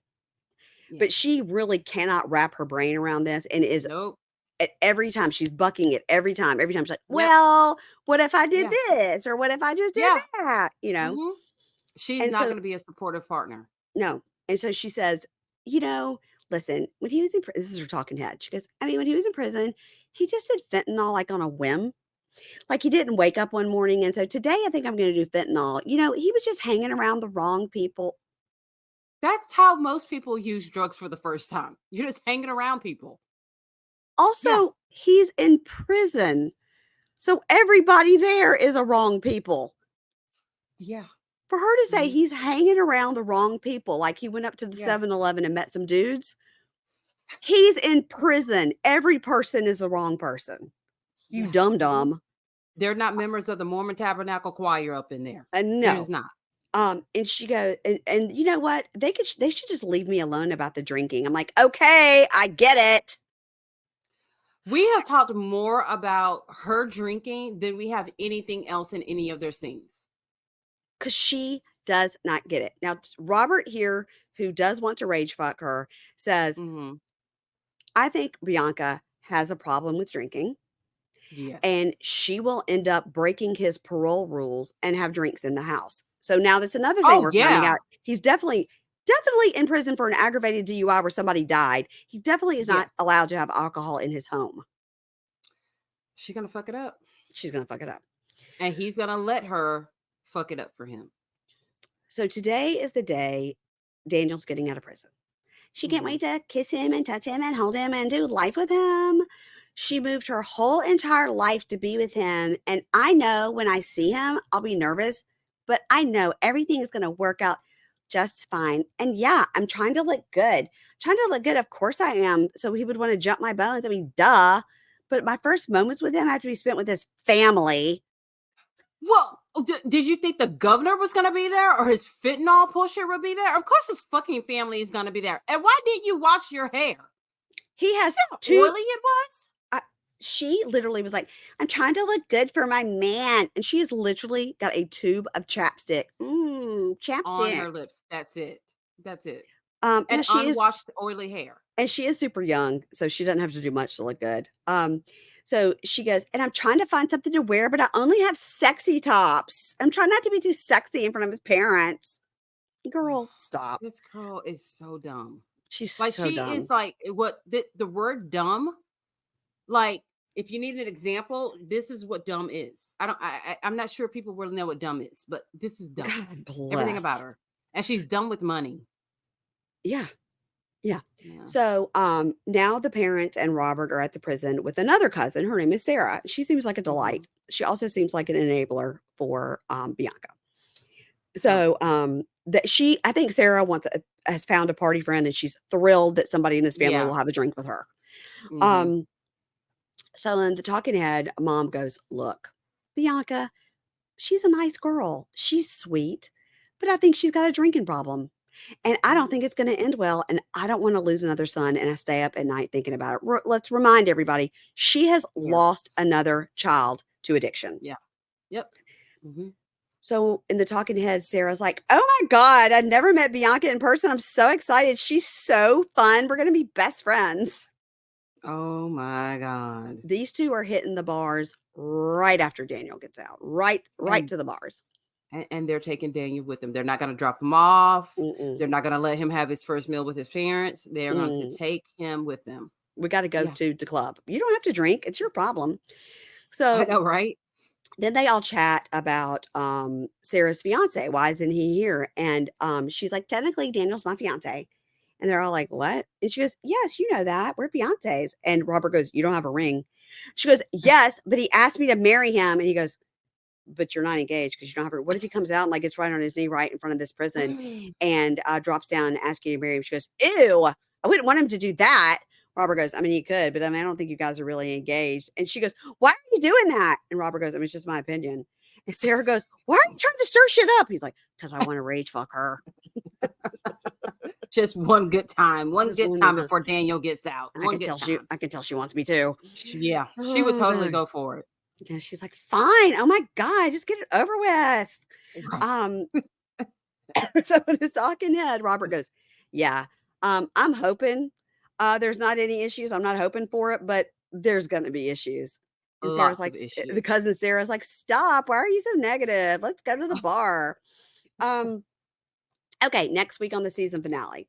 There's two girls at the engagement party, which cost $2,000. And Kim, they're going up to Kim and they're saying, let me tell you what Joey just did. Girl, he is playing you. Do we know if they're married in life now? Do we know? I don't know if they're married, but they're still together. Okay.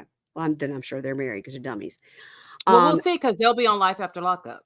Okay, that's right. Then we see Daniel's mom crying, and they're at like a dinner table. She says to Bianca and to Daniel, I have my doubts because I don't trust you, to Bianca. And she's like, oh, well, okay. Woo! Shots. Cheers. Cheers. Sarah, where's my girl at? So Christine is crying in her car and she is saying, it makes me never want to try it again. I just lost my shit, which means she failed at stand-up comedy as we all knew she would. People probably gave her like 10 seconds. I think with stand-up comedy, I think if you don't hook them with that first joke in the first 10 seconds, people are just like, well, you're screwed. Yeah. You're just going to drink and talk to your friends. Yep. Troy goes out to see his daughter and he hugs Yana and says, I really appreciate you. And then Zeruiah said, they're in the yard and Troy goes, if something's simmering and bothering you, you have to tell me. And she says, well, what was that about in the front? Oh God. She's the worst. Shantae and True are fighting. He's up on the top of his prison and she's down in the car and they fight. And she says, you did this. And he goes, yeah, go ahead and blame it all on me. She goes, yeah, because it's your fault. I don't know what he's that's such about. A child. Yeah. Do you think we're going to go in and Pepper is going to be some hot piece of ass, or is Pepper going to be like Kells? Kells. She's going to be like Kells 2.0. Okay. But I mean, True would fuck Kells. I mean, let's be honest. No doubt. And probably has. I wouldn't be surprised. Probably has. Yeah. Yeah. Yep. And that's it, guys. And next week we have the season finale, and then we roll right into Life After Lockup. And so we know Julian and Christine. Who else do we know? I'm so bad. Kim and Joey, Zaria and Troy. Montana Mills. Bianca and Daniel. And Montana Mills and the 14 kids.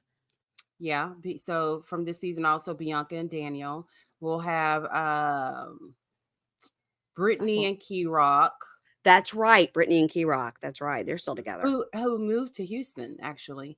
And then we have Teeny, and I cannot remember her husband's name. Was it Robert? I think so. Yeah. I may have made that up. I think it is Robert, though. And I think that's everyone. Okay. That's a pretty good group. I know people are probably mad about Montana Mills and Justine being on. I mean, well, yeah, because we've already seen this happen, like with the baby, and now he would go with another baby. They listen, they don't post anything about that one baby or the other baby on social media at all, because they are playing it right to not break that WeTV contract. They want to make sure they stay on. They do post about the Manhattan Barbie baby. She's even got her own Instagram page. Well, that's because she's been born. But like now that right, but not the new baby. Now that it's out in the open, she's supposed to have another baby in July, right? Yeah. Okay. So that makes 9. That makes 9 kids. And then there's a scene of her saying, how many kids do you have? So like there's possibly another kid. Montana Mills could have another baby he hadn't claimed yet. That's what I'm saying. Okay. And people, of course, with all the fentanyl deaths in America and the tragedy and all that, people are like, he should not be on our TV. How many deaths was he responsible for? I never really thought about it like that, but that's true. But I mean, then again, we wouldn't have a show if everybody that was terrible. I mean, we had that what's her face on there killed somebody. Yeah, it is a show about prisoners. Sean and what's her name? What was her name? Yes, he used to be with Destiny. Sarah. Mm-hmm. And we liked her at first. I thought she was real cute. And then she got super gross and she got was super weird. Yeah. I Yeah. wonder if they ever built that dream house or they're still living in that trailer trying to build that dream house. You know what? I need to pop on and see if I can find that out. Can we talk for 5 minutes about Puff Daddy, and are you going to be covering that over on the Libra Lounge with Keisha? Actually, after you listen to this show, you can listen to the Libra Lounge with Keisha. We're opening up with that, actually. Yeah. Okay. All right. You and James are talking about it? Yeah. Yeah. I mean, how can we not? It's like the top of the news everywhere. And the memes. Oh, the memes. Are you talking about how happy 50 Cent is about it? Because he's so happy about it. This made his whole career here. He's thrilled. He's thrilled. Because he's been trying to tell us. He has been trying to tell us. I'm like, this is his Roman Empire. Forget how big his career was, how well he did with his energy drinks. This is it for him. Mm-hmm. He's been waiting for this, and it is happening, and it is bad. I have been following on TikTok for a while that Jaguar girl. You know about her on TikTok, Jaguar Wright or Jaguar. She's been talking about this for a while, and she has been talking about this for a while. I assume she identifies as she. If she doesn't, guys, I'm sorry. Oh, I have seen her. You introduced me to her. Mm-hmm. Yeah. She's been talking about that and the Jay-Z Beyonce, and that Jay-Z had this mistress that had the baby. The baby went, this woman died. What happened to the baby? And then Blue Ivy was born. Right. And there's lots of rumors about that. Now, I don't have any problem believing Jay-Z was a part of anything. You could tell me I love Jay-Z's music. I do. Mm-hmm. I used to blast it in the carpool line before I picked up the kids, so then the other mothers wouldn't think I was crazy. I'd have to roll the windows up. Love Jay-Z. Love the Blueprint and the Blueprint too. But if you told me he was a part of all this stuff, it would, because he has that past. Mm-hmm. Yep. But if you told me that about that Beyonce knew anything, that I would be surprised by. Because she does literally from like that church going family, and you know what I mean? We're talking about people that are so famous and so far removed from normal life, right? That, I mean, I wouldn't be surprised by anything, honestly. And then there's the whole Oprah. Like, Oprah used to, was seen with Diddy and Harvey Weinstein as well. What are the chances that you are around two men? But Keisha, there are people that have pictures with Puff Daddy that hung around him all the time. I'm talking like Regis Philbin. Do you know what I mean? Like, yeah, they showed those. Yeah, just because you have been to 6 white parties. Howard Stern's been to those white parties. And I agree. Everyone that has gone to his parties were not part of it. Some of them went one time and never went again. Mm-hmm. And some of them were just like, oh shit, there's some shit going on over there. I don't want to be a part of that. I'm going to this side of the boat. Yeah. Oh, or whatever. Yeah. Well, what Howard Stern said, because Howard Stern has like a $50 million house in the Hamptons, and Puff Daddy has a $45 million. The Hamptons people. Yeah. So when he started that white party, which is like the first time anybody's seen anything like that, and it was the party and everybody wanted to go in the Hamptons. Mm-hmm. When he started it, Howard Stern got invited. Howard Stern never leaves his house, barely. But he was like, all right, like my wife made me go. So we went. And he said he quickly realized he was at the outside party with the celebrities, but there was a party inside. Oh. And you had to be invited to the inside party. And he said he literally asked to go in the house to use the bathroom. He's like a germ freak. I think he didn't want to use whatever bathrooms they had set up. And he asked to go in the house to use the bathroom. Mm-hmm. And he was not allowed in because he wasn't invited to that party. He's Howard Stern. So there's a party within the party. Mm-hmm. And he told that story. He said, and I quickly realized there was something else going on. And so I went to that white party one time. Yeah. There's so much shit going to come out, and Puff Daddy is going to sing like a canary. You think? Yeah. Well, then he'll just be killed in prison. There's a possibility of that happening. Like where he's at now, he only gets to shower 3 days out of the week. Okay. Well, what's he need to shower for? He's not moving around. I mean, and he doesn't have all that baby oil to wash off. That's right. 1,000 bottles of baby oil and lube. And lube. So baby oil's for something sliding around, and then lube is for something else. That's a lot of fucking. That's a lot of fucking. It's a lot of watching of other people fucking. Yeah, and I think that's what he really gets off on that too. Just watching. My. I wish like someone like it had like took video and now it's going to get released. Not some there's millions of hours of video, they said. I want something to get leaked so we can see it. What's interesting about the Cassie video from the hotel was that's horrible. that well, first of all, we all had to see it, and I wish to God in my life I'd never seen it. It's in my brain. Literally, as I'm saying, I can replay it. I watched the one, I was like, oh my God, and I like turned it off because things like that I can't get out of my head. I mean, most people are like that if your brain was wild the right way. And what they said about that was when it happened, probably somebody on his team was like, were you just in that hallway with those cameras? So somebody went to his team, went down and requested the tape, and they were told no. And then the next day it was off the server, which means they got to somebody else. They probably went and strong-armed with a gun, a concierge or something, and was like, you're getting in there and getting that fucking tape. So, and I heard there was like $50,000 involved too. I'm sure, but they threatened whoever the people wouldn't give it to him, so they went somewhere else and got it. Probably somebody lower. That's why that person got fired. But the question is, so really only two people had it, which was the person that got it for them, and his team had it. Those are the only. So who released it? Because they never knew who released it. Team. I do too. Yeah, I think this somebody's like. Juicy. It's the thing is though, with the Jeffrey Epstein bullshit, we've never found out who all those people are. And they've never released any of that. And it could be 4 years from now because they're still investigating each and every person. Yeah. Because when whatever that particular county of New York is, when they hit, like they don't miss. Right. That's like with Jen Shaw. That's the same court system. They don't miss. And they have like a 99% that's crazy. Yeah. So that's what I said, Puff Daddy, his attorney said he's a fighter and he's going to fight this. I was like, are we going to use the term fighter when he's seen beating the shit out of a woman? Yeah. Bad use of words. Yeah. Let's not say he's a fighter.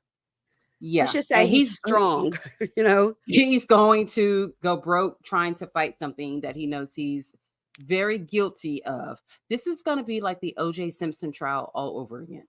If it goes to trial, because they said he will be in custody until trial, so he will use his right for a speedy trial, because sometimes they delay to get but they'll be like, no, we're ready to go next week. Jesus. But like my sister in the car was like, he is putting up his house, his mom's house, blah blah blah. What do you think his mom thinks? I go, I think his mom thinks that there's no way her child could do something like this. Yeah. I said, this is a person who had a hard life and has been able to bring his whole family up with him. They literally live on Star Island in Miami. Yep. And no, his mother does not believe he did that. Oh my God. And she's going to lose her fucking house to be homeless, defending his stupid ass. But you've got to know that there was so much time he was aware that, because we all knew he was getting before the raid happened. Oh, he knew. Yeah. Yeah. So much money has been moved somehow. Oh, yeah. So much money. And so if you don't think the feds have been tracking that shit. Yeah. And the fact that he knew he was about to get arrested, he knew he was getting arrested the next day and had drugs and guns in his hotel room. Yeah. It was like taking pictures with fans and everything, like nothing was going on. He knew the next morning he was turning himself in and had drugs and guns in his hotel room. Did he not think they were going to go to his hotel room? I think he is just so delulu. I think he is so above everything else. Even with all this going on, like they're not going to check this. They're not. Why would they come to my hotel room? For? Yeah, that's what I think. Do you think he had one last freak off in that hotel room? He was like, "Let me get the drugs. Let me get the baby oil." He did. Yeah, because that's just how he thinks. He's just above everything and everyone and above the law. Of course, that's what he did. Yeah. Hopefully, he didn't beat anybody up. So with this, are we going to find out who killed Tupac, who killed Biggie? Oh my God, I know. And then, you have to throw in his ex, Kim Porter, too, because some of her friends have been saying he killed her. He killed her. Absolutely. I think allegedly he had something to do with that. I think so, too. I mean, I think anybody with half a brain cell could be like, a perfectly healthy 35-year-old model. Yeah. So obviously a vision of health died of pneumonia. Yeah. Has anybody died from pneumonia since the 1800s? Not that I know of. Did she die of the vapors? I mean, Yeah, you know, it's very, and everyone, with the exception, I guess, like a few people that really can do him bad have come up dead. right. Right. Oh my God. It was very interesting. I I- listened to you guys, our friend Jodine Weber has a podcast, Patreon only, called In My Web. And I think it's of like $5 a month. And she has been, covering it. She goes through, through the court documents and then says, what this means is this. The reason it said arson is this. The reason it said kidnapping is this. Obviously he did not go and kidnap somebody off the street. He would not Right. allow people to leave. Right. Right. So they may have gone there voluntarily, but they were But not he allowed just to leave. Yeah. So that's Oh, boy. kidnapping. You I guys, wish that 50 Cent could do like live commentary from the courtroom. Keisha. That would be, I would pay money for that. I mean, you guys, we are completely aware that there are so many victims in this. So he's in trouble, but it's like he didn't do any of this by himself.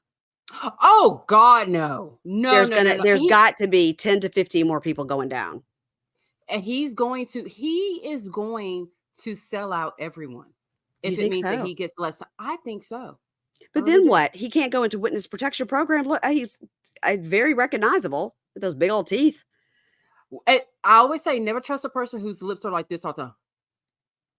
Well, his teeth can't help his. He needed a chin implant or something to balance that out. But anyway, he's not getting it now. Oh no. Not getting it now. He may just get like a triangle on his forehead. He may get that. Oh my God. What a great way to wrap it up, Keisha. What a great way to bring it all back around to Love After Lockup. Puff Daddy version.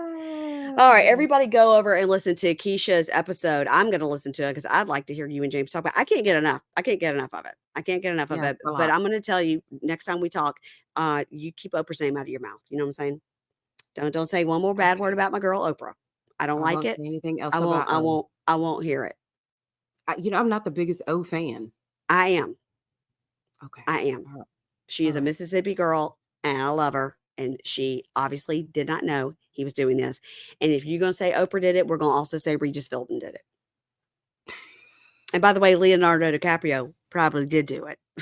Oh, most definitely. Yes. He definitely went to the freak-offs. I think he did too. He was probably like the first 5 people on the list.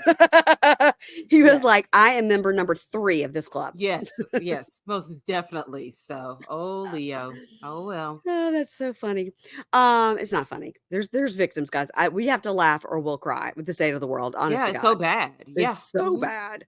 Go over and listen to the Libra Lounge with Keisha if you want to hear them talk about it. I'm sure they're also going to be making some jokes. So if you're going to get your feelings hurt, don't listen. Don't ever listen to an episode of Libra Lounge with Keisha if you're easily offended and are sensitive, because we just don't give a fuck over there. Yeah. Period. Yeah. The Keisha you hear on here is not the same Keisha you get over there. And that's fine. That's fine. There's a Keisha for everybody. There is. All right, Everyone Keisha. likes a slice of Keisha. Yes. Keisha, I will talk to you next week because next week we will be starting our coverage of Love is Blind, the new season in America. It's in DC and I can't wait. And I will be letting you guys know when it's coming out on October 2nd. Is that right? Yes. Then that's the day our episodes will drop. I believe it's the first 6 and we will put out the first 6. It's game time. I know. And we got to talk about that schedule. So stay on the line. Okay. Bye, Keisha. Okay. Bye.